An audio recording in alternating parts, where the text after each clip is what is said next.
It's something we've all struggled with, but very few of us have ever truly mastered it. And I'm talking about patience. It's so much more than just waiting around. It's this incredible source of strength that can completely change how we get through our toughest times. So today, let's explore what that power really is. So let's just start with a question we've all probably asked ourselves a million times. I mean, whether you're stuck in traffic, waiting for some big news, or facing a huge life challenge, that feeling of frustration, it's something we all know. So why is it so hard to just wait? Well, because it really is a universal struggle. But here's the most important thing I want you to take away right from the beginning. Patience is not a weakness. It's not about being passive. It's actually the exact opposite. It's a sign of some serious inner strength and real emotional control. Okay, so in this first section, let's really dig into what patience means and, more importantly, how we can start to see it as a strength that we can actually build up ourselves. When you get right down to it, patience is really about one thing: the ability to stay calm and steady when life throws stuff at you. The real magic is in how you respond. It's about taking that pause and choosing a wise action instead of just having that knee-jerk emotional reaction. It's about being the calm in the eye of the storm. And the most empowering idea here is that patience isn't something you're just born with. It's a skill. You can build it. It all starts with self-control, right? That little moment you take before you react. Then you strengthen it with perspective, reminding yourself that even the hardest times don't last forever. You nurture it by setting realistic expectations and being grateful for what you do have. But honestly, the real key is just being consistent. It's those small daily efforts that build up into this incredible strength over time. Now, let's take this idea and explore a deeper spiritual dimension. In the Islamic tradition, there's a concept called Sabr, and it's absolutely central to a believer's life. So Sabr isn't just about getting through a tough time. It's a much bigger idea. It means having the patience to do what's right, to follow God's commands. It's also having the patience to stay away from what's wrong. And of course, it's about having patience when you face those trials and tests that are seen as being from God, which, let's face it, are an inevitable part of life. And this little chart here, it makes the crucial difference so clear.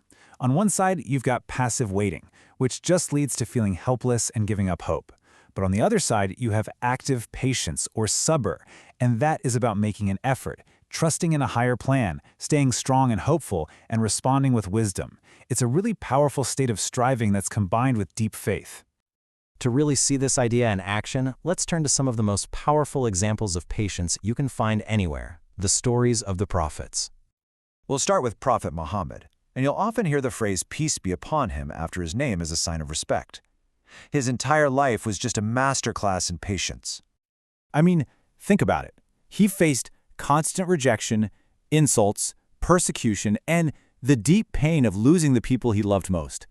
And yet, his response again and again was one of forgiveness, of steadfastness, and this unwavering trust in God. That patience was a huge reason his message ultimately spread so far. Next, we have the incredible story of Prophet Ayub, who you might know as Job, peace be upon him. His very name has basically become a synonym for patience itself. He lost everything a person could possibly value: his health, all of his wealth, his entire family. And in the face of suffering that's just unimaginable to most of us, he never once complained. Instead, he stayed thankful to God. And for that incredible patience, he was eventually rewarded and had everything restored to him. And then there's the story of Prophet Yusuf, or Joseph, peace be upon him. His story really teaches us about patience when you're facing betrayal from the very people who are supposed to love you the most. Thrown into a well by his own brothers, then sold into slavery, and then unjustly thrown in prison for years, he never lost his faith. He stayed righteous and patient through it all, always trusting that God had a bigger plan. And because of that patience, God eventually raised him up to a position of incredible authority and honor.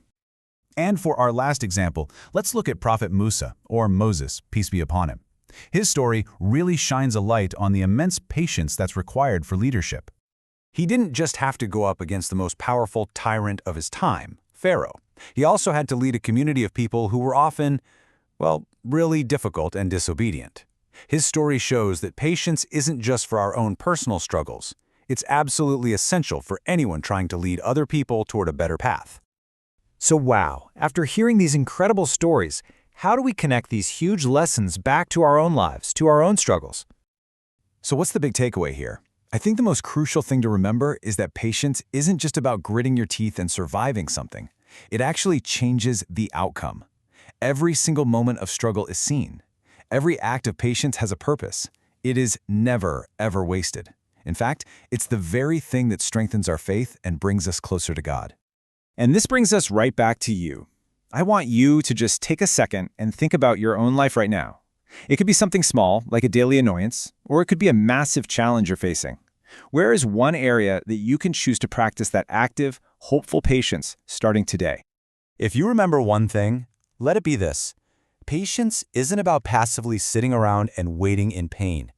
It's an act of courage. It's about actively moving forward with strength, with hope, and with an unwavering faith in a plan that is so much greater than our own.